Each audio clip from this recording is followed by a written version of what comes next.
run through on a women's webinar that we're doing later this week. And that webinar is about talking to women in business to help them to achieve the goals that they're looking for. And this is through the dessert offering. You know, what came to mind after I'd done that during the session was how many people actually visualize and think about, articulate, document, consider, what does success look like? Now, for everybody, it's going to be different. You know, something that I've always been a great believer in, we need to have goals, we need to plan them, we need to put strategies in place, and that's whether they're for personal purposes or for your career or your business. But what lots of people don't think deeply enough about is, what does success look like?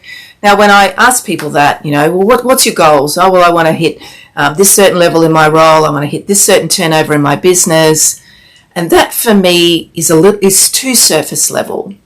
When I ask you, what does success look like, I want you to really go deep and to think really clearly.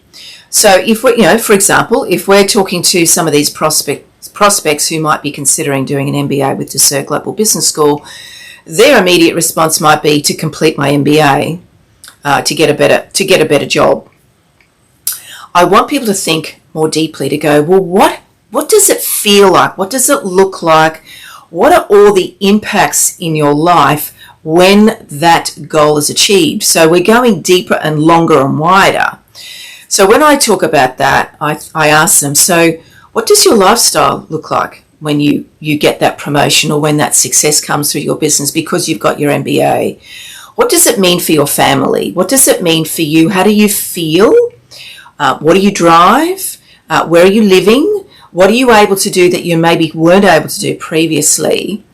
You know, when you've got that level of thinking coming, you can then really go wide and be very creative. You know, when success comes, for me, there's things that I can do philanthropically that are, at the moment, I've got aspirations to do some bigger philanthropic things to support women who aren't financially able to do some of the things that I can do. How can I support and help them? But it's not even that, right?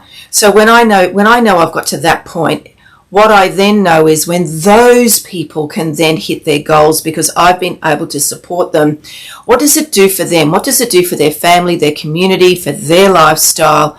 Can you see there's this ripple effect going on? And I'm actually getting goosebumps thinking about it, because success for me is being able to impact those women, those people who, unless they are given different opportunities, may not be able to achieve the goals that they want to go for.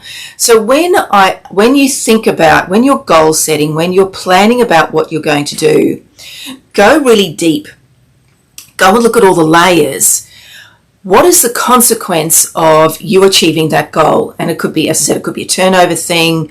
It could be a promotion. It could be a salary increase. It could be different hours. What is all the consequences? Like let's go really deep. Let's say we've got somebody who's in middle management now being able to achieve a senior management role. It could mean different hours for them working. It could mean more flexibility. It most likely will mean more income, more control over what they can do and what they don't do. What does it mean for their children? Does that mean that this person who's received the promotion, can now attend some of those school outings that they haven't been able to do before? Maybe they don't need to go to after school care because they've got capability to have them cared for at home by you or by somebody else. What are all the impacts? What are all the ripple effects that you're going to create? Because I can guarantee you here, whether you are in a career or you are in a business, when success comes, the ripple effect is seismic. I can guarantee you that, because you think of all the people that are impacted. If you can, for example, you're a mum, your child is at daycare, and then suddenly promotions come, there's a bit more flexibility, you can have more say of how things are done, but financially you're more able to do other things. Maybe you don't need them to stay after school care, but maybe you have the ability to have somebody to look after them at home. You can pay for somebody to support them here in your home. Suddenly you're impacting that person who's working for you. And what does that mean for them? They can do more things for their family. Maybe they can go and educate themselves. Maybe there's different hours that have positively impacted them. So don't go narrow and focused on what success looks like. Success for me is not just, I want a better job, I need more money. What does the money enable you to do? What is the ripple effect and impact that you're creating by having more financial resources available to you? How does it make you feel? You know, achieving an MBA, I would like to think it makes you feel really proud. You're very confident. Maybe you're then going for more roles that you didn't go for before because you didn't have that confidence. When you step up into a new role, who's coming into the role underneath you, taking your place? What impact does that have on that person? Can you see this ripple effect is happening?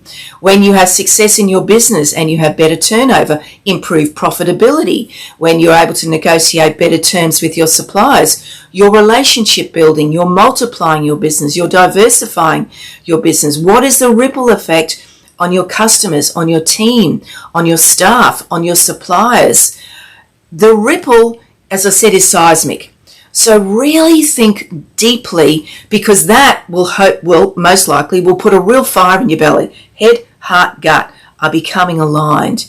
Being aware of the impact that you have can actually help you to succeed higher, further, more fulfilling. And who doesn't want that? Who doesn't want success? Who doesn't want joy? So, as I said, we've got a webinar in a couple of days' time through the Desser Global Business School, Women for Leaders.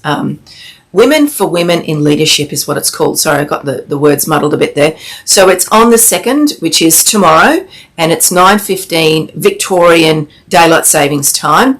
I'm going to be on there. We've got an amazing lady, Christina, who is, Carolina, who is one of our esteemed academics, an entrepreneurial woman who's going to share with you what it is to do an MBA with Desser or to study. We've got a wonderful woman called Patricia, who is an entrepreneur of her own. She is a graduate of one of the Desser MBAs, and she's going to share why she did it at a mature age, what the impact it's had on her, and how she was able to sell her business, go and get a role, move on and start another business as a mature age woman. And then we've got the lovely Caroline from the US, who talks to all our Northern Hemisphere candidates, and there'll be myself.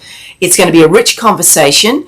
I can't wait to deliver it. I said we did a run through yesterday. I'm very excited for what we're going to share. It's just going to be a conversation helping people who are thinking about what success looks like for them.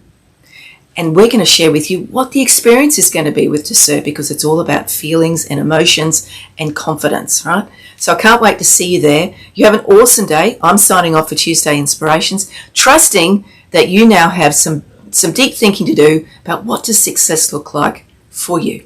You have a great day.